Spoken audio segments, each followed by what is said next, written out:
Hello, dear students. This is Chaitra C, Assistant Professor in Political Science, and in today's session, we are going to have a look at disarmament. So ಕನ್ನಡದಲ್ಲಿ ನಿಶಸ್ತ್ರೀಕರಣ. So ರಾಜ್ಯಶಾಸ್ತ್ರ BA ಓದ್ತಾ ಇರೋ ವಿದ್ಯಾರ್ಥಿಗಳಿಗಿರುವಂತಹ ಒಂದು ಪ್ರಮುಖ topic ನಿಶಸ್ತ್ರೀಕರಣ. ಅದನ್ನು ನಾನು ಇವತ್ತು ಸಂಕ್ಷಿಪ್ತವಾಗಿ ನಿಮ್ಮ ಮುಂದೆ ಪ್ರಸ್ತುತಪಡಿಸ್ತಾ ಇದ್ದೀನಿ. ಸೊ ಮೊದಲನೇದಾಗಿ ನಿಶಸ್ತ್ರೀಕರಣ ಅಂದರೆ ಏನು ಅಂತ ನೋಡೋಣ. The definitions of disarmament. So disarmament basically refers to the reduction, limitation or elimination of armaments and military forces.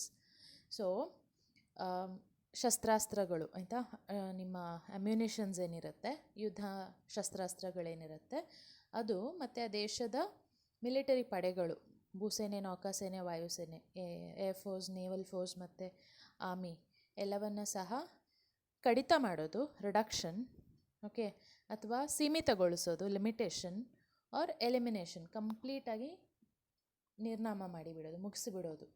ಇದನ್ನು ನಿಶಸ್ತ್ರೀಕರಣ ಅಂತ ಕರಿತೀವಿ. Reduction, limitation and or elimination of armaments and military forces. So looking at the important definitions given here, one by Hans Morgenthau. So Hans Morgenthau ಅವ್ರು ಏನು ಹೇಳಿದ್ದಾರೆ ಅಂದರೆ, disarmament is the reduction or elimination of certain or all armaments for the purpose of ending the armaments race. So armaments race ಅಂತ ಅಂದರೆ ಶಸ್ತ್ರಾಸ್ತ್ರಗಳ ಪೈಪೋಟಿ. Okay, so ಈ ಶಸ್ತ್ರಾಸ್ತ್ರಗಳ ಪೈಪೋಟಿನ ನಿಲ್ಲಿಸೋದಕ್ಕೆ ಮಾಡಬೇಕಾದಂಥ ಒಂದು ಪ್ರಯತ್ನವೇ ನಿಶಸ್ತ್ರೀಕರಣ. ಶಸ್ತ್ರಾಸ್ತ್ರಗಳನ್ನ ಕಡಿತಗೊಳಿಸೋದು ಅಥವಾ ನಿಲ್ಲಿಸ್ಬಿಟ್ರೆ, ಪೂರ್ತಿಯಾಗಿ ಅದರ ಪ್ರೊಡಕ್ಷನ್ ಮತ್ತು ಅದರ ಪ್ರಾಲಿಫರೇಷನನ್ನು ನಿಲ್ಲಿಸ್ಬಿಟ್ರೆ ಆಟೋಮೆಟಿಕ್ಕಾಗಿ ಆರ್ಮಮೆಂಟ್ ರೇಸ್ ನಿಂತು ಹೋಗುತ್ತೆ ಅನ್ನೋದು ಇವರ ಮಾತಿನ ಸಾರಾಂಶವಾಗಿದೆ. And then the next thing put forward by Palmer and Perkins is, if armaments leads to war then it means disarmaments would lead to peace. ಅಂದರೆ ಆರ್ಮಮೆಂಟ್ಸ್ ಅಥವಾ ಶಸ್ತ್ರಾಸ್ತ್ರಗಳಿಂದ ಯುದ್ಧ ನಡೆಯೋದಾದರೆ ನಿಶಸ್ತ್ರೀಕರಣದಿಂದಾಗಿ ಶಾಂತಿ ಸ್ಥಾಪನೆ ಆಗುತ್ತೆ ಅಂತ ಇವರೊಂದು ಕೊಟೇಶನನ್ನು ಕೊಟ್ಟಿದ್ದಾರೆ. ಓಕೆ, ಸೊ ಬೇಸಿಕಲಿ ಅಂತಾರಾಷ್ಟ್ರೀಯ ಮಟ್ಟದಲ್ಲಿ ಶಾಂತಿ, ಭದ್ರತೆ, ಸ್ಥಿರತೆ ಇವೆಲ್ಲ ಕಾಪಾಡಬೇಕು, ಒಂದು ಸಮತೋಲಿತ ಮಲ್ಟಿಲ್ಯಾಟ್ರಲ್ ವರ್ಲ್ಡ್ ಆರ್ಡರ್ ಇರಬೇಕು ಅನ್ನೋದಾದರೆ, okay, so armaments race end ಆಗಬೇಕು, ಡಿಸಾರ್ಮಮೆಂಟ್ ರಿಯಾಲಿಟಿ ಆಗಬೇಕು. ಸೊ ಆರ್ಮಮೆಂಟ್ಸಿಂದ ಯುದ್ಧ ಉಂಟಾದರೆ ಡಿಸಾರ್ಮಮೆಂಟಿಂದ ಶಾಂತಿ ಮೂಡುತ್ತೆ ಅಂತ ಇವರ ಸಾರಾಂಶವಾಗಿದೆ. ಆ್ಯಂಡ್ ದೆನ್ ವಿ ಡೈಕ್ ಅನ್ನೋರು ಏನು ಹೇಳಿದ್ದಾರೆ ಅಂದರೆ, any regulation or limitation having to do with armed power is treated as a measure of disarmament. Okay, so ಶಸ್ತ್ರಾಸ್ತ್ರಗಳು ಅಥವಾ ಸಶಸ್ತ್ರ ಪಡೆಗಳಿಗೆ ಸಂಬಂಧಿಸಿದ ಯಾವುದೇ ರೀತಿಯ ಕಡಿತವನ್ನು ಅಥವಾ ನಿಯಂತ್ರಣವನ್ನು, ರೆಗ್ಯುಲೇಷನ್, ನಿಯಂತ್ರಣವನ್ನು ನಿಶಸ್ತ್ರೀಕರಣ ಅಂತ ಕರಿಬಹುದು ಅಂತ ವಿ ಡೈಕ್ ಅವರು ಹೇಳಿದ್ದಾರೆ. ಸೊ ಓವರಾಲ್ ಹೇಳೋದಾದರೆ ಮಿಲಿಟ್ರಿ ಪಡೆಗಳು ಮತ್ತು ಶಸ್ತ್ರಾಸ್ತ್ರಗಳ ಬಳಕೆಯನ್ನು ಕಡಿತಗೊಳಿಸೋದು ಅಥವಾ ಸಂಪೂರ್ಣವಾಗಿ ನಿಲ್ಲಿಸೋದನ್ನು ನಿಶಸ್ತ್ರೀಕರಣ ಅಂತ ಹೇಳ್ತಾರೆ. ಸೊ ಈಗ ನಿಶಸ್ತ್ರೀಕರಣ ಎರಡು ರೀತಿ ನಡೆಯುತ್ತೆ, ಆಯಿತಾ. ಸೊ ಮೊದಲನೇ ಪಾಯಿಂಟ್ ಏನಿದೆ ಅಂದರೆ, it is imposed on the defeated state by the Victor are the Victus. Okay, so ಇವಾಗ ಎರಡು ದೇಶಗಳ ಮಧ್ಯೆ ಯುದ್ಧ ನಡೀತು ಅಂತ ಇಟ್ಕೊಳ್ಳಿ, ಅಥವಾ ಎರಡು ಬಣಗಳ ಮಧ್ಯೆ ಯುದ್ಧ ನಡೀತು ಅಂತ ಇಟ್ಕೊಳ್ಳಿ. ಗೆದ್ದಂತಹ ದೇಶ, ಆಯಿತಾ, ನಿಶಸ್ತ್ರೀಕರಣವನ್ನು ಇನ್ನೊಂದು ದೇಶದ ಮೇಲೆ ಹೇರುತ್ತೆ. ಅಂದರೆ ನೀವು ನಿಮ್ಮ ಶಸ್ತ್ರಾಸ್ತ್ರಗಳನ್ನ ತ್ಯಾಗ ಮಾಡಬೇಕು, ನೀವು ಶಸ್ತ್ರಾಸ್ತ್ರಗಳನ್ನ ಬಳಸಬಾರ್ದು ಅಂತೆಲ್ಲ ಕಂಡೀಷನ್ಸ್ನ ಹಾಕತ್ತೆ, ಆಯಿತಾ. ಸೊ ಅದು ಬಣಗಳಾಗಿರಬಹುದು ಅಥವಾ ಇಂಡಿವಿಜುವಲ್ ಕಂಟ್ರೀಸ್ ಆಗಿರಬಹುದು. ಅದರಲ್ಲಿ ನಾನು ಎರಡು ಎಕ್ಸಾಂಪಲ್ಸ್ ಕೊಟ್ಟಿದ್ದೀನಿ. ಒಂದು ಟ್ರೀಟಿ ಆಫ್ ವರ್ಸೈಲ್ಸ್ ಬಂತು after the end of first world war. Okay, so treaty of Versailles 1919 ಏನು ಮಾಡ್ತು ಅಂದರೆ, it put a set of restrictions on the German army. Okay, and then ಅದರಲ್ಲಿ ನೋಡೋದಾದರೆ primarily Germany was asked to surrender its colonies, overseas colonies, ಏನು ವಸಾಹತುಗಳನ್ನು Germany ಹೊಂದಿತ್ತು ಅದನ್ನೆಲ್ಲದು surrender ಮಾಡಬೇಕಿತ್ತು. ಆ್ಯಂಡ್ ದೆನ್ ಅದರ ಮಿಲಿಟರಿ ಪಡೆಗಳ ಪ್ರಮಾಣವನ್ನು ಕಡಿತಗೊಳಿಸಬೇಕಿತ್ತು.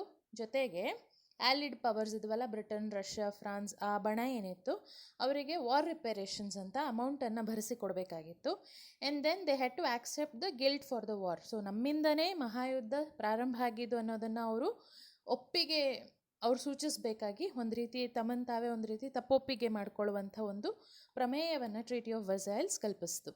ಓಕೆ, ಅದು ಒಂದು ಎಕ್ಸಾಂಪಲ್. ಎರಡನೇದು ನಾನು ಮತ್ತೆ ಕೊಟ್ಟಿದ್ದೀನಿ, post world war II. So ಮೊದಲನೇ ಮಹಾಯುದ್ಧದ ನಂತರ ಜರ್ಮನಿ ಮೇಲೆ ಕೆಲವು ರೆಸ್ಟ್ರಿಕ್ಷನ್ಸನ್ನು ಹೇರಿದ್ರು ಅಂತ ಹೇಳಿದ್ನಲ್ವಾ. ಅದೇ ರೀತಿ ವರ್ಲ್ಡ್ ವಾರ್ 2 ನಂತರ ಕೂಡ ಜರ್ಮನಿ ಮತ್ತೆ ಸೋಲ್ತಲ್ವಾ. ಸೊ ಆಗ ಮತ್ತೆ ಒಂದಷ್ಟು ರೆಸ್ಟ್ರಿಕ್ಷನ್ಸನ್ನು ಹೇರಿದ್ರು. ಲೈಕ್ ಇಡೀ ಜರ್ಮನಿಯನ್ನು 4 ಮಿಲಿಟರಿ ಆಕ್ಯುಪೇಷನ್ಸ್ ಅಂತ ಮಾಡಿಕೊಂಡ್ರು. And one more country have stated there is Japan. So Japan ಆ ಪೋಟ್ಸ್ಡಾಮ್ ಡಿಕ್ಲರೇಷನ್ ಅನುಗುಣವಾಗಿ ಅಲ್ಲಿಯ ಎಂಪರರ್ ಹಿರೋಹಿಟೋ ಯಾರಿದ್ರು ಅವ್ರೇನು ಮಾಡ್ತಾರೆ, ಅನ್ಕಂಡೀಷ್ನಲ್ ಸರೆಂಡರನ್ನು ಮಾಡ್ತಾರೆ to the allied powers. And MacArthur ಅನ್ನೋರು American, he was put there as the supreme commander of Japan ಆಯಿತಾ. So Japan unconditional ಸರೆಂಡರನ್ನು ಅಲೀಡ್ ಪವರ್ಸ್ಗೆ ಮಾಡಿತ್ತು. So occupation of Japan was largely by United States. Okay, so ಈ ರೀತಿ ಅವರ military ಪಡೆಗಳು ಮತ್ತು ಶಸ್ತ್ರಾಸ್ತ್ರಗಳ ಮೇಲೆ ಒಂದು ರೀತಿಯ ನಿರ್ಬಂಧವನ್ನು, ಒಂದು ರೀತಿ ಅವರು ನಿಶಸ್ತ್ರೀಕರಣವನ್ನು ಕಂಪ್ಲೀಟ್ಲಿ ಅವ್ರು ತೊಗೊಂಡ್ಬಿಡಬೇಕು ಅಂತ ಅವ್ರ ಮೇಲೆ ಹೇರಲಾಗಿತ್ತು. Okay, imposed on the defeated state. ಇದು ಒಂದು ಭಾಗ. ಎರಡನೇ ಭಾಗ, disarmament happens on a voluntary basis wherein states seek to negotiate a mutually acceptable framework within which all parties will reduce the size of their military establishments ಆಯಿತಾ.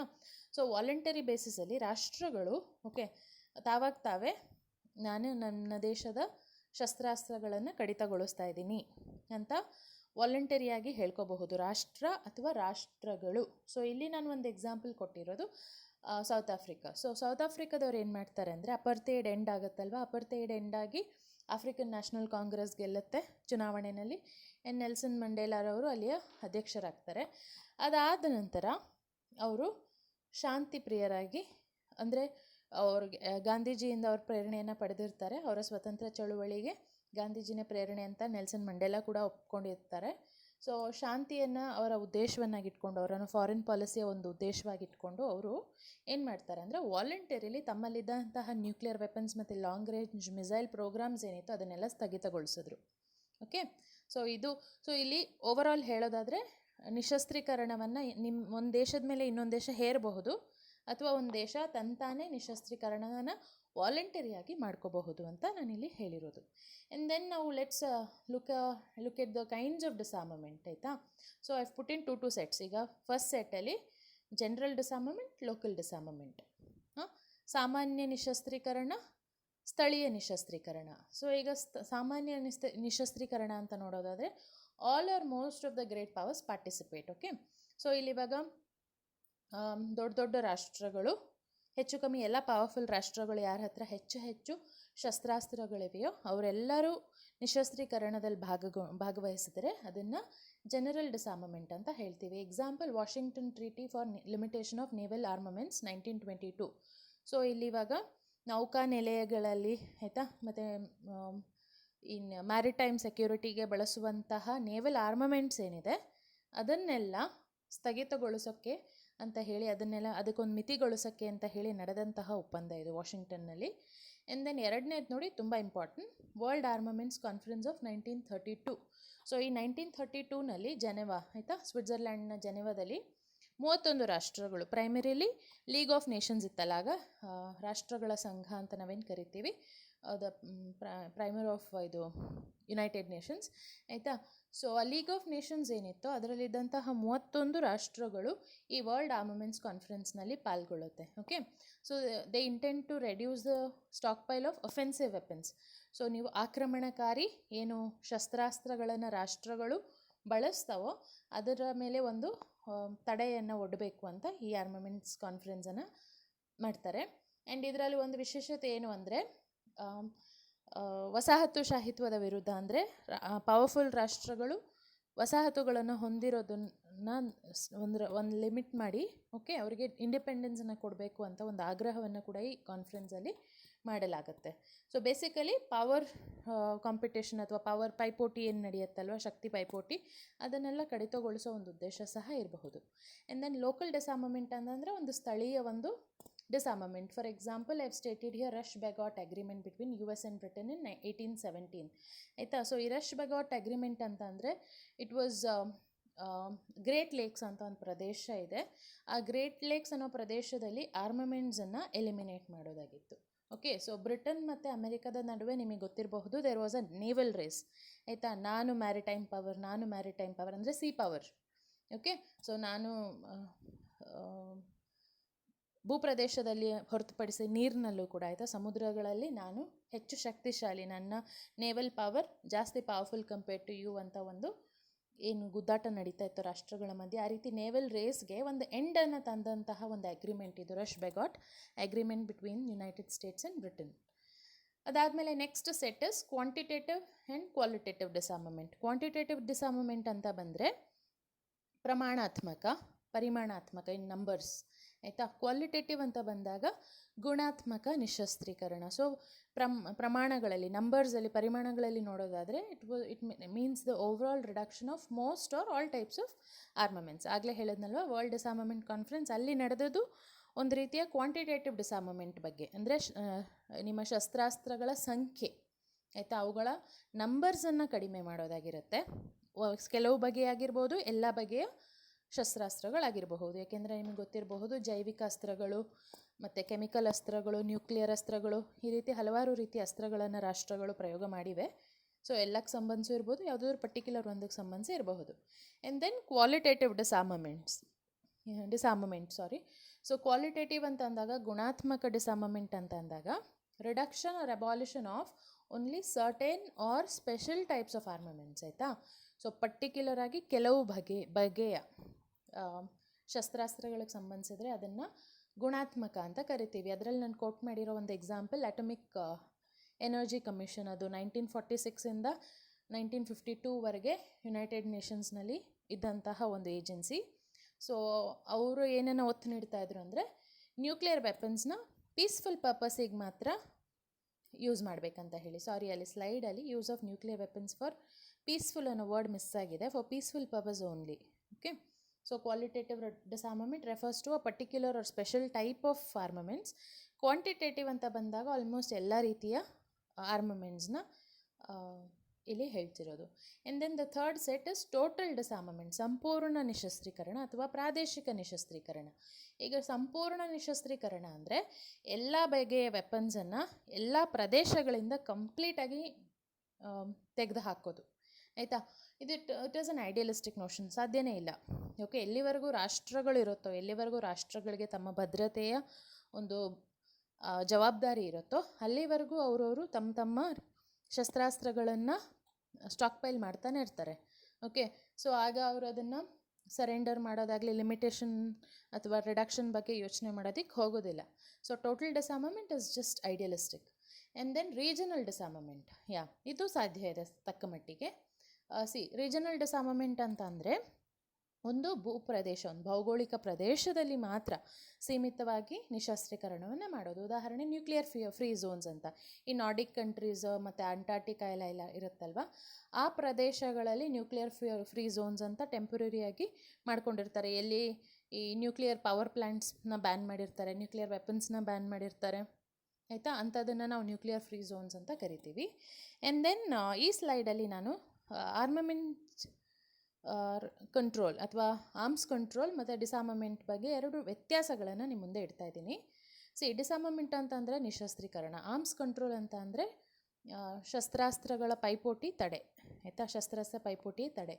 So ಇಲ್ಲೀಗ ಡಿಸಾರ್ಮಮೆಂಟ್ ಅಥವಾ ನಿಶಸ್ತ್ರೀಕರಣ ಅಂತ ಬಂದಾಗ ಅದು ಬಳಕೆಯಲ್ಲಿರುವಂತಹ ವೆಪನ್ಸಿಗೆ ಅನ್ವಯಿಸುತ್ತೆ, ಅಪ್ಲೈಸ್ ಟು ವೆಪನ್ಸ್ ಡಿಪ್ಲಾಯ್ಡ್ ಆಯಿತಾ. Arms control ಶಸ್ತ್ರಾಸ್ತ್ರ ಪೈಪೋಟಿ ತಡೆ ಅಥವಾ ಶಸ್ತ್ರಾಸ್ತ್ರ ತಡೆ ಅಂತ ಹೇಳಿದ್ರೆ ಪ್ರೊಡಕ್ಷನ್ ಮತ್ತು ಮ್ಯಾನುಫ್ಯಾಕ್ಚರನ್ನು ತಡೆಯುವಂಥ ಒಂದು ಕ್ರಮ ಇದು. ಓಕೆ. ಸೊ ಡಿಸಾರ್ಮಮೆಂಟ್ ಆಲ್ರೆಡಿ ಬಳಕೆಯಲ್ಲಿರುವಂಥದ್ರ ಬಗ್ಗೆ ಮಾತಾಡಿದ್ರೆ, ಆರ್ಮ್ಸ್ ಕಂಟ್ರೋಲ್ ಇನ್ನೂ ತಯಾರಿಕೆ ಹಂತದಲ್ಲಿರುವಂತಹ ಶಸ್ತ್ರಾಸ್ತ್ರಗಳ ಬಗ್ಗೆ ಆಗಿದೆ. ಏಕೆಂದರೆ ಹಲವಾರು ಬುಕ್ಸಲ್ಲಿ ನೀವು ಇವಾಗ ಓದಿದಾಗ, ನೀವು ಟ್ರೀಟೀಸ್, ನೆಕ್ಸ್ಟ್ ಸ್ಲೈಡ್ಸಿಗೆ ನಾನು ಬಂದಾಗ ನಾನು ನಿಮಗೆ ಟ್ರೀಟೀಸ್ ಬಗ್ಗೆ ಹೇಳ್ತೀನಿ. ಆ ಟ್ರೀಟೀಸ್ ಒಪ್ಪಂದಗಳೇನಿರುತ್ತೆ, ಕೆಲವು ಒಪ್ಪಂದಗಳು ನೀವು ನೋಡ್ತೀರಾ ಡಿಸಾರ್ಮಮೆಂಟಿಗೆ ಸಂಬಂಧಿಸಿದ್ದು ಅಂತಿದೆ, ಮತ್ತು ಕೆಲವು ಆರ್ಮ್ಸ್ ಕಂಟ್ರೋಲಿಗೆ ಸಂಬಂಧಿಸಿದ್ದು ಅಂತಿದೆ. ಸೊ ಎರಡಕ್ಕೂ ವ್ಯತ್ಯಾಸ ಏನು ಅಂತ ನಿಮಗೆ ಗೊತ್ತಿರಲಿ ಅನ್ನೋದಕ್ಕೋಸ್ಕರ ಈ ಸ್ಲೈಡನ್ನು ನಾನು ನಿಮ್ಮ ಮುಂದೆ ಇಟ್ಟಿದ್ದೀನಿ. ಸೊ ಇಲ್ಲಿ ಇವಾಗ ಇರುವಂಥ ಎರಡನೇ ಪಾಯಿಂಟ್ ಏನು ಅಂದರೆ reduction or elimination of armaments ಆಯಿತಾ. ಸೊ ಡಿಸಾರ್ಮಮೆಂಟ್ ಅಥವಾ ನಿಶಸ್ತ್ರೀಕರಣದ ಉದ್ದೇಶ ಏನು ಅಂದರೆ ರಿಡಕ್ಷನ್ ಆರ್ ಎಲಿಮಿನೇಷನ್, ಕಡಿತಗೊಳಿಸೋದು ಅಥವಾ ಸಂಪೂರ್ಣವಾಗಿ ನಿಲ್ಲಿಸಿ ಬಿಡುವುದು, ಅದು ಇದರ ಉದ್ದೇಶ ಆಗಿರುತ್ತೆ. ಬಟ್ ಆರ್ಮ್ಸ್ ಕಂಟ್ರೋಲ್ನ ಉದ್ದೇಶ ಏನಾಗಿರುತ್ತೆ ಅಂದರೆ future. Okay. So armaments race, ಈ ಶಸ್ತ್ರಾಸ್ತ್ರಗಳ ಪೈಪೋಟಿ ಭವಿಷ್ಯದಲ್ಲಿ ಆಗದೇ ಇರಲಿ ಅನ್ನೋದನ್ನು ತಡೆಯೋದಾಗಿರುತ್ತೆ. ಸೊ ಇದು ಪ್ರೆಸೆಂಟ್ ಬಗ್ಗೆ ಡಿಸಾರ್ಮಮೆಂಟ್ ಪ್ರೆಸೆಂಟ್ ಬಗ್ಗೆ ಯೋಚನೆ ಮಾಡಿದ್ರೆ ಆರ್ಮ್ಸ್ ಕಂಟ್ರೋಲ್ ಫ್ಯೂಚರ್ ಬಗ್ಗೆ ಯೋಚನೆ ಮಾಡುತ್ತೆ. ಸೊ ಈಗ ನಾನು ಮುಂಬರುವ 3 ಸ್ಲೈಡ್ಸ್ನಲ್ಲಿ ಡಿಸಾರ್ಮಮೆಂಟ್ ಅಥವಾ ಆರ್ಮ್ಸ್ ಕಂಟ್ರೋಲು ಬರುತ್ತೆ ಕೆಲವಾಯ್ತಾ.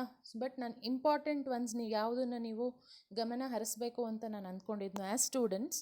ಓಕೆ, ಎಲ್ಲವನ್ನೂ ತಿಳ್ಕೊಳಕ್ಕಾಗಲ್ಲ. ಬಿಕಾಸ್ ಈ ಡಿಸಾರ್ಮಮೆಂಟ್ ಆ್ಯಂಡ್ ಆರ್ಮ್ಸ್ ಕಂಟ್ರೋಲ್ ಅಗ್ರಿಮೆಂಟ್ಸ್ ಅಂತ ನೀವು ಹೊಡೀರಿ, ಗೂಗಲ್ ಸರ್ಚ್ ಮಾಡಿ ಒಂದಷ್ಟು ಬರುತ್ತೆ.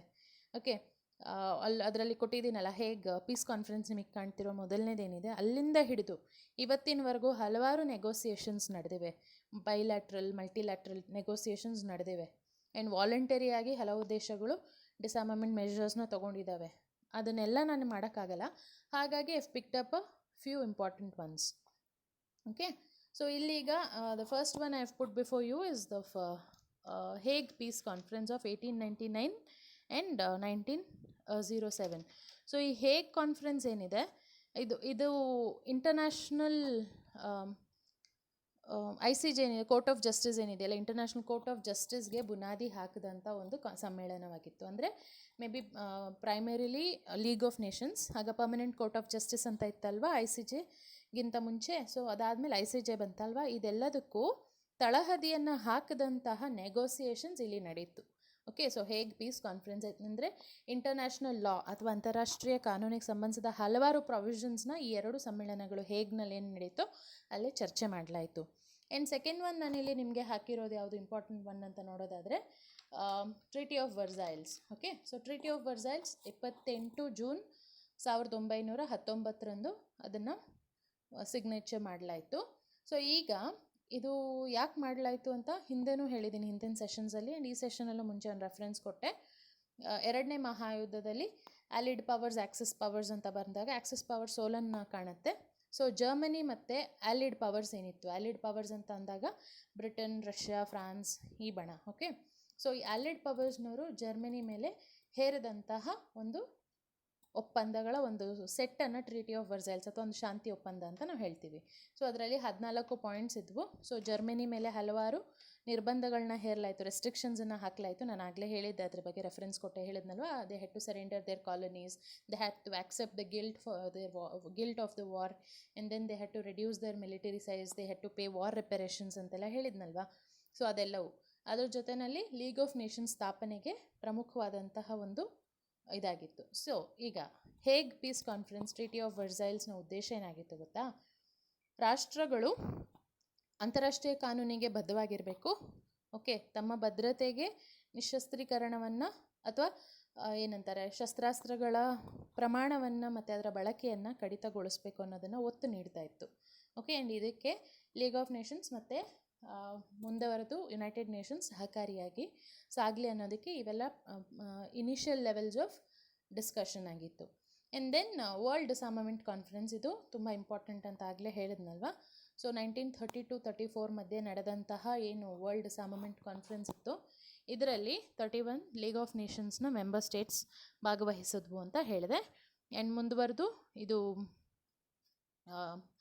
ಇದು ಏನಂತಾರೆ ಒಫೆನ್ಸಿವ್ ವೆಪನ್ಸ್ ಅಥವಾ ಆಕ್ರಮಣಕಾರಿ ಶಸ್ತ್ರಾಸ್ತ್ರಗಳ ಸ್ಟಾಕ್ ಪೈಲ್ನ ತಡೆಯೊಡ್ಡುವಂತಹ ಒಂದು ಸಮ್ಮೇಳನವಾಗಿತ್ತು. ಆ ಉದ್ದೇಶದಿಂದ ಸೇರಿದಂಥ ಸಮ್ಮೇಳನವಾಗಿತ್ತು. And then 10 nations disarmament committee of 1960. So ಈ 10 ನೇಷನ್ಸ್ ಅಂತ ಅಂದರೆ ಯಾವ 10 ನೇಷನ್ಸ್ ಅಂತ ನೀವು ನೋಡೋದಾದರೆ 5 Warsaw pact nations, 5 NATO nations. ಅಂದರೆ ಸೋವಿಯತ್ ಒಕ್ಕೂಟ ಬಣದ 5 ರಾಷ್ಟ್ರಗಳು. Okay, and then Warsaw pact, Soviet ಒಕ್ಕೂಟದ ವಾರ್ಸಾ ಪ್ಯಾಕ್ಟಿಗೆ ಸಂಬಂಧಿಸಿದ 5 ರಾಷ್ಟ್ರಗಳು, ಅಮೆರಿಕದ ನೇಟೋ ಬಣ ಏನಿತ್ತು ಅದರ 5 ಸದಸ್ಯ ರಾಷ್ಟ್ರಗಳ ಮಧ್ಯೆ 5 + 5 10 ರಾಷ್ಟ್ರಗಳು ಸೇರಿಕೊಂಡು ನಿಶಸ್ತ್ರೀಕರಣಕ್ಕೆ ಸಂಬಂಧಿಸಿದ ಒಂದು ಸಮಿತಿಯನ್ನು ರಚಿಸಿ ಚರ್ಚೆಗಳನ್ನು ಮಾಡಿದ್ವು. ಅದಾದಮೇಲೆ ಆ 10 ಕಂಟ್ರೀಸ್ ಏನಿತ್ತು ಅದರ ಜೊತೆ ಇನ್ನೂ 8 ಕಂಟ್ರೀಸ್ ಸೇರ್ಕೋತು, including Bharat, Brazil, Burma, Ethiopia, Mexico, Nigeria, Sweden ಮತ್ತು ಯುನೈಟೆಡ್ ಅರಬ್ ರಿಪಬ್ಲಿಕ್ ಏನಿತ್ತು ಅವಾಗ. ಸೊ ಆ 8 ದೇಶಗಳು ಈ 10 ನೇಷನ್ಸ್ ಜೊತೆ ಸೇರ್ಕೊಂಡು 1962-68 18 ನೇಷನ್ ಡಿಸಾರ್ಮಮೆಂಟ್ ಕಮಿಟಿ ಅಂತ ನೆಗೋಸಿಯೇಷನ್ಸ್ ಮಾಡಿದ್ವು, ಆಯಿತಾ. ಸೊ ಈಗ ಈ 18 ನೇಷನ್ಸ್ ಡಿಸಾರ್ಮಮೆಂಟ್ ಕಮಿಟಿ ನೆಗೋಸಿಯೇಷನ್ಸ್ನೇ ಮುಂದೆ ಹೋಗಿ NPT, ನೀವು ಕೇಳಿರ್ತೀರ, ನ್ಯೂಕ್ಲಿಯರ್ ನಾನ್ ಪ್ರಾಲಿಫರೇಷನ್ ಟ್ರೀಟಿ ಏನಿದೆ ಅದಕ್ಕೆ ನಾಂದಿ ಹಾಡ್ತು, ಆಯಿತಾ. ಇಲ್ಲಿಯ ಡಿಸ್ಕಷನ್ಸ್ ಅಲ್ಲಿಗೆ ತೊಗೊಂಡು ಹೋಗಿ ಆ ಡಿಸ್ಕಷನ್ಸ್ನ NPTಗೆ ಬೇಸಿಸ್ ಆಗಿ ಬಳಸಲಾಯಿತು. And now coming to PTBT. ಈಗ PTBT ಅಂದರೆ partial test ban treaty of 1963. So partial test ban treaty ಏನು ಮಾಡ್ತು? It banned nuclear weapon test in atmosphere, in outer space and under water. ಆಯಿತಾ? ಸೊ ಅಟ್ಮಾಸ್ಫಿಯರ್ನಲ್ಲಿ, okay, and then outer space ಬಾಹ್ಯಾಕಾಶದಲ್ಲಿ, ಮತ್ತು ನೀರಿನ ಕೆಳಗಡೆ ಅಂಡರ್ ವಾಟರ್ ಏನಿದೆ ಅಲ್ಲಿ ನಡೆಯುವಂಥ ನ್ಯೂಕ್ಲಿಯರ್ ವೆಪನ್ ಟೆಸ್ಟ್ಗಳನ್ನು ಇದು ಬ್ಯಾನ್ ಮಾಡ್ತು. ಆ್ಯಂಡ್ ದೆನ್ ಇದಕ್ಕೆ 126 ಪಾರ್ಟೀಸ್ ಸಿಗ್ನೇಚರನ್ನು ಮಾಡಿದೆ, ಇನ್ಕ್ಲೂಡಿಂಗ್ ಭಾರತ. ಓಕೆ, ಸೊ ಅದಾದಮೇಲೆ next I have put before you outer space treaty of 1967. So ಇದು ಇಂಟರ್ನ್ಯಾಷನಲ್ ಸ್ಪೇಸ್ ಲಾಗೆ ಸಂಬಂಧಿಸಿದ್ದು. ಆಯಿತಾ? ಸೊ ಬಾಹ್ಯಾಕಾಶ ಮಟ್ಟದಲ್ಲಿ ಇರುವಂಥ ಅಂತಾರಾಷ್ಟ್ರೀಯ ಕಾನೂನಿಗೆ ಸಂಬಂಧಿಸಿದ್ದು. ಸೊ ಈಗ ನೋಡಿ, ನಿಮಗೆ ಗೊತ್ತಿರಬಹುದು, ಸ್ಪೇಸ್ ಎಕ್ಸ್ಪ್ಲೋರೇಷನ್ಸ್ ನಡೀತಾ ಇರುತ್ತೆ. ಆಯಿತಾ? ಫಾರ್ ಎಕ್ಸಾಂಪಲ್ ಲೂನಾರ್ ಎಕ್ಸ್ಪ್ಲೋರೇಷನ್ಸ್, ಮೂನ್ ಮೇಲೆ, ಓಕೆ, ಮಾರ್ಸ್ ಮೇಲೆ ಎಲ್ಲ ನಡೀತಾ ಇರುತ್ತಲ್ವಾ? ಸೊ ಈ ರೀತಿ ಸ್ಪೇಸ್ ಎಕ್ಸ್ಪ್ಲೋರೇಷನ್ಸ್ ನಡೆದಾಗ ಅದು ಪೀಸ್ಫುಲ್ ಪರ್ಪಸ್ಸಿಗೆ ಬಳಕೆ ಆಗಬೇಕು. ಓಕೆ, ಲೂನಾರ್ ಎಕ್ಸ್ಪ್ಲೋರೇಷನ್ಸ್ ಫಾರ್ ಎಕ್ಸಾಂಪಲ್ ಅದು ಪೀಸ್ಫುಲ್ ಪರ್ಪಸ್ಸಿಗೆ ಬಳಕೆ ಆಗಬೇಕು. ಅಲ್ಲಿ ಮಿಲಿಟರಿ ಉದ್ದೇಶಗಳನ್ನು ಹೊಂದಿರಬಾರ್ದು ಅಂತ ಒಂದು ಕಟ್ಟುಪಾಡನ್ನು, ಒಂದು ಚೌಕಟ್ಟನ್ನು ಹಾಕಿದಂಥ ಟ್ರೀಟಿ ಇದು. ಓಕೆ, ಭಾರತ ಈ ಟ್ರೀಟಿಯನ್ನು ಮಾರ್ಚ್ 3ನೇ ತಾರೀಕು 1967ರಂದು ಭಾರತ ಕೂಡ ಇದಕ್ಕೆ ಸಹಿಯನ್ನು ಹಾಕಿದೆ. ಓಕೆ, ಆ್ಯಂಡ್ ದೆನ್ ನೆಕ್ಸ್ಟ್ ನಾನಿಲ್ಲಿ ಹೇಳಿರೋದು, ಕಾಮನ್ ಆಗಿ ನೀವು ಇದನ್ನು ಹಿಸ್ಟ್ರಿಯಲ್ಲಿ ಓದಿರ್ತೀರಾ. ಓಕೆ, ಯುರೋಪಿಯನ್ ಹಿಸ್ಟ್ರಿ ಅಂತ ಬಂದಾಗ ಅಥವಾ ಕೋಲ್ಡ್ ವಾರ್ ಅಂತ ಬಂದಾಗ ನೀವು ಸಾಲ್ಟ್ ಮತ್ತು ಸ್ಟಾರ್ಟ್ ಟ್ರೀಟೀಸ್ ಬಗ್ಗೆ ಕೇಳೇ ಇರ್ತೀರ. ಸೊ ಇಲ್ಲಿ ಇವಾಗ ಸಾಲ್ಟ್ ಅಂತ ಅಂದರೆ strategic arms limitation treaty. Start ಅಂತ ಹೇಳಿದರೆ strategic arms limitation treaty. Salt 1 ಮೊದಲನೇ ಭಾಗ ನೆಗೋಸಿಯೇಷನ್, ಆಯಿತಾ? ಅದು 1972ನಲ್ಲಿ ಪ್ರಾರಂಭ ಆಗುತ್ತೆ. ಅದು 79ನಲ್ಲಿ ಕಂಟಿನ್ಯೂ ಆಗೋದು. ಅದರ ಸಾಲ್ಟ್ 1ನ ಮುಂದುವರೆದ ಭಾಗವೇ ಸಾಲ್ಟ್ 2. ಓಕೆ, ಮತ್ತು ಸಾಲ್ಟ್ 2ನಲ್ಲಿ ಸಣ್ಣ ಪುಟ್ಟ ಚೇಂಜಸ್ನ ಮಾಡಿ ಅದರ ಮುಂದುವರೆದ ಭಾಗನೇ ಸ್ಟಾರ್ಟ್ 1. ಸ್ಟಾರ್ಟ್ 1ನ ಮುಂದುವರೆದ ಭಾಗನೇ ಸ್ಟಾರ್ಟ್ 2. ಮತ್ತು 2010ನಲ್ಲಿ ಒಬಾಮಾ ಮತ್ತು ಮೆಡ್ವೆಡೇವ್, ರಷ್ಯನ್ ಪ್ರೈಮ್ ಮಿನಿಸ್ಟರ್ ಅಥವಾ ಇದು ಮೆಡ್ವೆಡೇವ್ ಏನಿದ್ರು ಅವ್ರ ಮಧ್ಯೆ ನ್ಯೂ ಸ್ಟಾರ್ಟ್ ಅಂತ ಕೂಡ ಬಂದಿದೆ. So salt 1 followed by salt 2, salt 2 followed by start 1, start 1 followed by start 2 and start 1 followed by new START treaty. So ಇಲ್ಲಿಗೆ 5 ಕಂಟಿನ್ಯೂಸ್ ಒಪ್ಪಂದಗಳನ್ನು ನೆಗೋಷಿಯೇಟ್ ಮಾಡಲಾಯಿತು. ಯಾರ ಮಧ್ಯೆ ಅಂತ ನೋಡೋದಾದರೆ, ಶೀತಲ ಸಮರ ಕಾಲದಲ್ಲಿ it was between America, United States and USSR, Soviet ಒಕ್ಕೂಟ.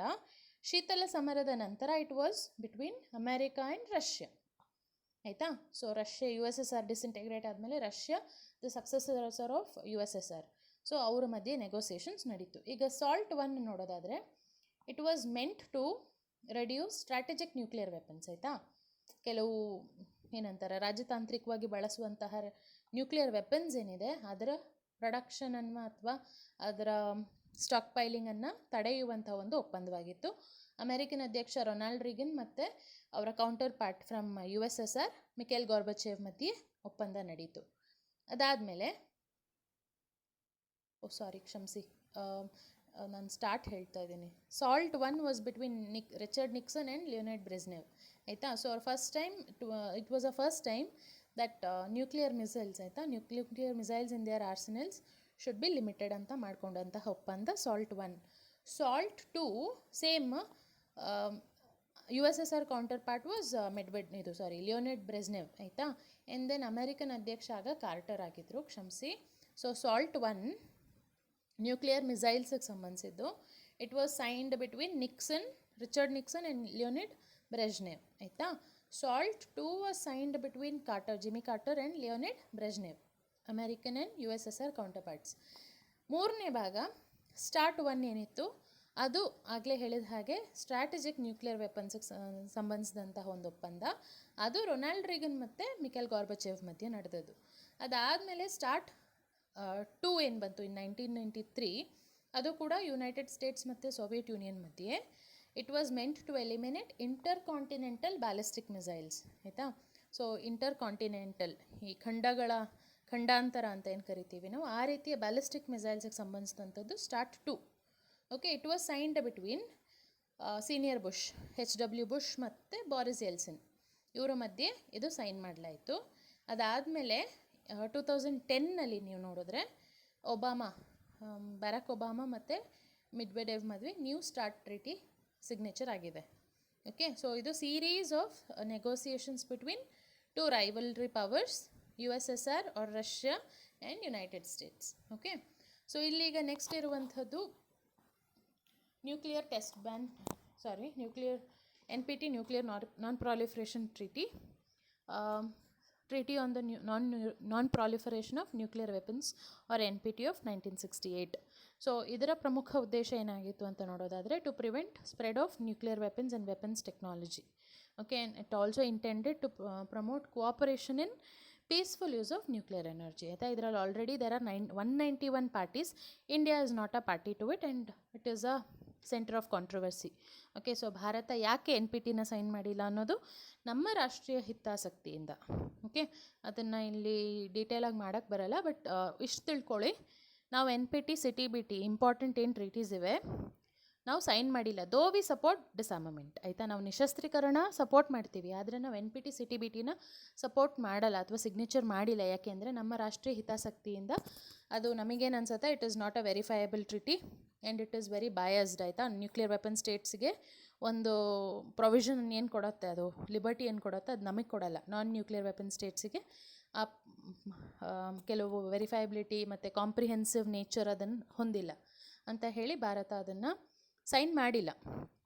Okay, so 1968. ಸೊ ಇದನ್ನು ಇವಾಗ ಇದರ ಉದ್ದೇಶ ಅಷ್ಟೇ, ನ್ಯೂಕ್ಲಿಯರ್ ವೆಪನ್ಸು ಮತ್ತು ವೆಪನ್ಸ್ ಟೆಕ್ನಾಲಜಿ ಹರಡಬಾರ್ದು. ಪ್ರಾಲಿಫರೇಷನ್ ಅಂದರೆ ಹರಡುವಿಕೆ, ಆಯಿತಾ, ಹೆಚ್ಚುವಿಕೆ, ನಂಬರ್ಸ್ನಲ್ಲಿ ಹೆಚ್ಚಳ ಆಗೋದು. ಸೊ ಹೆಚ್ಚಳ ಆಗಬಾರ್ದು ಅನ್ನೋದು ಇದರ ಉದ್ದೇಶ ಆಗಿತ್ತು. ಅಟ್ ದ ಸೇಮ್ ಟೈಮ್, ಆಯಿತಾ, peaceful use of nuclear energy.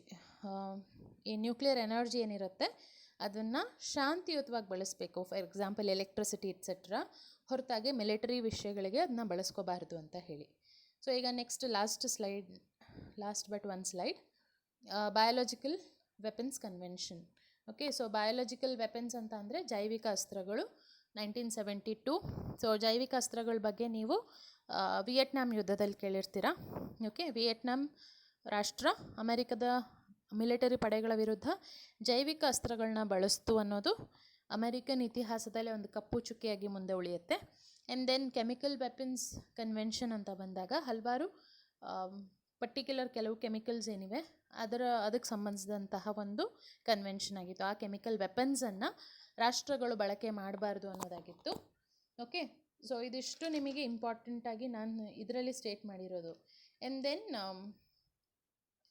ಈ ಬಯಾಲಜಿಕಲ್ ವೆಪನ್ಸ್ ಮತ್ತು ಕೆಮಿಕಲ್ ವೆಪನ್ಸ್ ಕನ್ವೆನ್ಷನ್ ಏನಿದೆಯಲ್ಲ, India has been a part of it. ಆಯಿತಾ, ಯುನೈಟೆಡ್ ನೇಷನ್ಸ್ನ 193 ಪಾರ್ಟೀಸ್ ಏನಿವೆ, ಮೆಂಬರ್ ಕಂಟ್ರೀಸ್ ಏನಿವೆ, ಕೆಮಿಕಲ್ ವೆಪನ್ಸ್ ಕನ್ವೆನ್ಷನ್ಗೆ ಸೈನ್ ಮಾಡಿವೆ.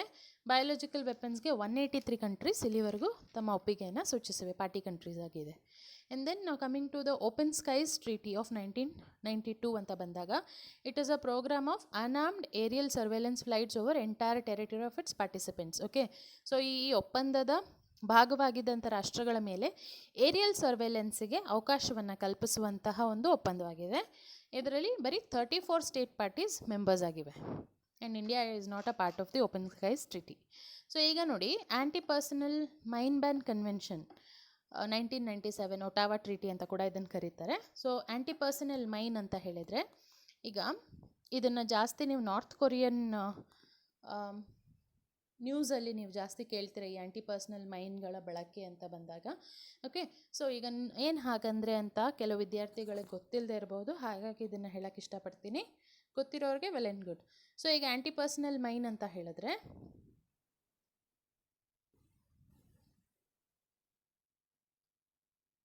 ಸೋಲ್ಜರ್ಸ್ ನಡೀತಾ ಇರ್ತಾರಲ್ಲ ಭೂಮಿ ಮೇಲೆ, ಯಾವುದಾದ್ರೂ ಒಂದು ಪ್ರದೇಶದಲ್ಲಿ ಚಿಕ್ಕದಾಗಿ ಅಗದು ಬಿಡ್ತಾರೆ. ಅಗದು ಅಲ್ಲಿ ಬಾಂಬ್ಸ್ನ ಪ್ಲಾಂಟ್ ಮಾಡಿರ್ತಾರೆ, ಗ್ರೆನೇಡ್ಸ್ನ ಪ್ಲಾಂಟ್ ಮಾಡಿರ್ತಾರೆ ಆ್ಯಂಡ್ ಮಣ್ಣು ಮುಚ್ಚಿಬಿಡ್ತಾರೆ. ಓಕೆ, ಸೊ ಸೋಲ್ಜರ್ ಒಬ್ಬ ಓಡ್ಕೊಂಡು ಬರ್ತಾರೆ ಅಂತ ಇಟ್ಕೊಳ್ಳಿ. ಆ ಪ್ರದೇಶದಲ್ಲಿ ಆ ಮೈನ್ಸ್ ಮೇಲೆ ಅವ್ರು ಕಾಲಿಟ್ಟು ಅವ್ರ ಕಾಲು ತೆಗೆದಿದ ತಕ್ಷಣ ಅದು ಬ್ಲಾಸ್ಟ್ ಆಗುತ್ತೆ. ಆಯಿತಾ, ಇದೊಂದು ರೀತಿ ಇನ್ಹ್ಯೂಮೇನ್ ಅಂತ ಹೇಳಿ ಇಂಟರ್ನ್ಯಾಷನಲ್ ಲೆವೆಲಲ್ಲಿ ಮೈನ್ಸ್ನ, ಈ ಥರ ಆ್ಯಂಟಿ ಪರ್ಸನಲ್ ಮೈನ್ಸ್ನ ಬಳಕೆ ಮಾಡೋದನ್ನು ನಿಷೇಧಿಸಬೇಕು ಅಂತ ಒಕ್ಕರಳ ಒಂದು ಎಂಫಸೈಸ್ ಇದೆ.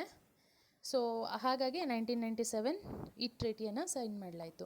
ಬಟ್ ಏನಂತಾರೆ, ಆ್ಯಂಟಿ ಪರ್ಸನಲ್ ಮೈನ್ ಕನ್ವೆನ್ಷನ್ ಏನಿದೆ, ಇದನ್ನು ದೊಡ್ಡ ದೊಡ್ಡ ರಾಷ್ಟ್ರಗಳೇ ಅದಕ್ಕೆ ಒಪ್ಪಿಗೆಯನ್ನು ಸೂಚಿಸಿಲ್ಲ. ಓಕೆ, ಆಗಲೇ ಹೇಳಿದ್ನಲ್ವ, ನಾರ್ತ್ ಕೊರಿಯಾದಲ್ಲಿ ಮತ್ತು ನಾರ್ತ್ ಕೊರಿಯಾಗೆ ರಿಲೇಟೆಡ್ ಪಾಲಿಟಿಕ್ಸ್ನಲ್ಲಿ this has a important role. And then comprehensive nuclear test ban treaty ಅಥವಾ CTBT, comprehensive test ban treaty CTBT ಅಂತ ಓದಿರ್ತೀರ, 1996. ಇದರಲ್ಲಿ 185 ರಾಷ್ಟ್ರಗಳು ಇದಕ್ಕೆ ಸಹಿಯನ್ನು ಹಾಕಿದೆ, ಭಾರತ ಇದಕ್ಕೆ ಸಹಿಯನ್ನು ಹಾಕಿಲ್ಲ. Okay, so it bans all nuclear test for civilian and military purpose. ಆಯಿತಾ, ಸಿವಿಲ್ ಪರ್ಪಸ್ಗಿರಲಿ ಮಿಲಿಟರಿ ಪರ್ಪಸ್ಗಿರಲಿ ಯಾವುದೇ ರೀತಿಯ ನ್ಯೂಕ್ಲಿಯರ್ ಟೆಸ್ಟನ್ನು ನಡೆಸೋ ಹಾಗಿಲ್ಲ. ಯಾವುದೇ ರಾಷ್ಟ್ರ ನಡೆಸೋ ಹಾಗಿಲ್ಲ ಅಂತ ಸಂಬಂಧಿಸಿದಂಥ ಒಪ್ಪಂದ ಇದು. ಇದನ್ನು ಕೂಡ ಅಷ್ಟೇ ಭಾರತ ತನ್ನ ರಾಷ್ಟ್ರೀಯ ಹಿತಾಸಕ್ತಿಯ ಆಧಾರದ ಮೇಲೆ ಇದಕ್ಕೆ ಭಾರತ ಸೈನನ್ನು ಮಾಡಿರೋದಿಲ್ಲ. ಆ್ಯಂಡ್ ದೆನ್ ಒಂದು ನಿಮಿಷ, next it is about arms trade treaty of 2013. ಆಯಿತಾ, so this regulates international trade in conventional weapons. So 110 ರಾಷ್ಟ್ರಗಳು ಈ ಒಪ್ಪಂದಕ್ಕೆ ಸಹಿಯನ್ನು ಹಾಕಿದೆ.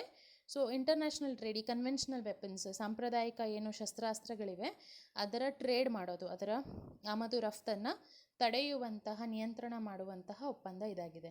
ಸೊ ಈಗ ನನ್ನ ಕೊನೆಯ slide, treaty on the prohibition of nuclear weapons, TPNW. ಇದು ಹೊಸದು, 2017ರಲ್ಲಿ ನೆಗೋಷಿಯೇಟ್ ಆಗಿದೆ. ಓಕೆ, ಸೊ ಇದು United Nations general assembly resolution number 71/258 ಅದರ ಅಡಿಯಲ್ಲಿ ಬಂದಂತಹ ನ್ಯೂಕ್ ಬ್ಯಾನ್ ಟ್ರೀಟಿ ಅಂತ ಕೂಡ ಇದನ್ನು ಕರೀತಾರೆ. It is the first legally binding international agreement to comprehensively prohibit nuclear weapons. ಆಯಿತಾ, ಟೋಟಲ್ ಎಲಿಮಿನೇಷನ್, ನ್ಯೂಕ್ಲಿಯರ್ ವೆಪನ್ಸನ್ನು ಸಂಪೂರ್ಣವಾಗಿ ಸಮಗ್ರವಾಗಿ ನಿಷೇಧ ಮಾಡುವಂತಹ ಮೊದಲ ಒಪ್ಪಂದವಾಗಿದೆ ಇದು, binding agreement. It was adopted on 7th July 2017, entered into force 22nd January 2021. ಆಯಿತಾ, 22 ಜನವರಿ 2021 ಈ ವರ್ಷನೇ ಅದು ಜಾರಿಗೆ ಬಂದಿದೆ. And then it was spearheaded by International Campaign to Abolish Nuclear Weapons. So 2017ನಲ್ಲಿ ಈ ಸಂಸ್ಥೆ ಏನಿದೆಯಲ್ಲ, ಅಥವಾ ಈ ಮೂವ್ಮೆಂಟ್ ಏನಿದೆಯಲ್ಲ, International Campaign to Abolish Nuclear Weapons, ಅವರಿಗೆ ನೊಬೆಲ್ ಪೀಸ್ ಪ್ರೈಸ್ ಕೂಡ ಬಂದಿತ್ತು. ಓಕೆ, ಸೊ ಪೀಸ್ ಪ್ರೈಸ್ ಬಂದಿತ್ತು ASEAN, ಅದು ಮತ್ತು ಎಲ್ಲ ರಾಷ್ಟ್ರಗಳನ್ನು ಕನ್ವಿನ್ಸ್ ಮಾಡಿ ಈ ಒಪ್ಪಂದಕ್ಕೆ ನೆಗೋಷಿಯೇಟ್ ಮಾಡೋದಕ್ಕೆಲ್ಲರನ್ನ ಸಹ ಅದು ಕ್ರೋಢೀಕರಿಸ್ತು. ಭಾರತ ಈ ಒಪ್ಪಂದವನ್ನು ಸೈನ್ ಮಾಡಿಲ್ಲ. ಆಯಿತಾ, ರೀಸನ್ ಏನಿರಬಹುದು, ಮತ್ತು ನಮ್ಮ ರಾಷ್ಟ್ರೀಯ ಹಿತಾಸಕ್ತಿ. For example, India already has almost 150 nuclear arsenals. ಆಯಿತಾ, ನ್ಯೂಕ್ಲಿಯರ್ ವಾರ್ ಹೆಡ್ಸ್ ನಮ್ಮ ಹತ್ರ ಇದೆ ಅರೌಂಡ್ 150. ಆ್ಯಂಡ್ ದೆನ್ ನಿಮಗೆ ಗೊತ್ತಿರೋ ಹಾಗೆಯೇ ಇಂಡಿಯಾ, ಇಸ್ರೇಲ್, ಪಾಕಿಸ್ತಾನ ಇವರೆಲ್ಲ ನ್ಯೂಕ್ಲಿಯರ್ ವೆಪನ್ಸನ್ನು ಹೊಂದಿರುವಂತಹ, ಆದರೆ NPTಯನ್ನು ಸೈನ್ ಮಾಡದೇ ಇರುವಂತಹ ಪವರ್ಫುಲ್ ರಾಷ್ಟ್ರಗಳು. So we have our own set of nuclear ambitions. So ನಾವು ಮುಂದೆ ನ್ಯೂಕ್ಲಿಯರ್ ಪವರ್ ಆಗಿ ಬೆಳಿಬೇಕು ಅನ್ನೋ ಎಲ್ಲೋ ಒಂದು ಕಡೆ ನಮ್ಮಲ್ಲೂ ಇರುತ್ತೆ. Okay, so nuclear weapon States ಇರುವಂತಹ ಅದೇ ಸ್ಟೇಟಸ್ ನಮಗೂ ಸಹ ಬೇಕು ಅನ್ನೋದು, ಅಥವಾ ಬೇರೆ ಏನೋ ಇರಬಹುದು. ಬಟ್ ನಾವು ಯಾವತ್ತೂ ಅಷ್ಟೇ ಅದನ್ನು ಶಾಂತಿಯುತವಾಗಿ ಪೀಸ್ಫುಲ್ ಪರ್ಪಸ್ಸಿಗೆ ಬಳಸಿದ್ದೀವಿ ಅನ್ನೋದೇ ನಮ್ಮ ದೇಶದ ಒಂದು ಹೆಮ್ಮೆ ಆಗಿರುತ್ತೆ. ಹಾಗಾಗಿ ನಾವು ಇದೇನು ಸಿಗ್ನೇಚರ್ ಏನಿತ್ತಲ್ವ ಮಾಡುವಂಥ ದಿನ 20th September 2017 ಅದೇನು ವೋಟಿಂಗ್ ನಡೀತೋ ಅವತ್ತು ಭಾರತ ಅದರಲ್ಲಿ ಪಾರ್ಟಿಸಿಪೇಟ್ ಮಾಡಿರೋದಿಲ್ಲ.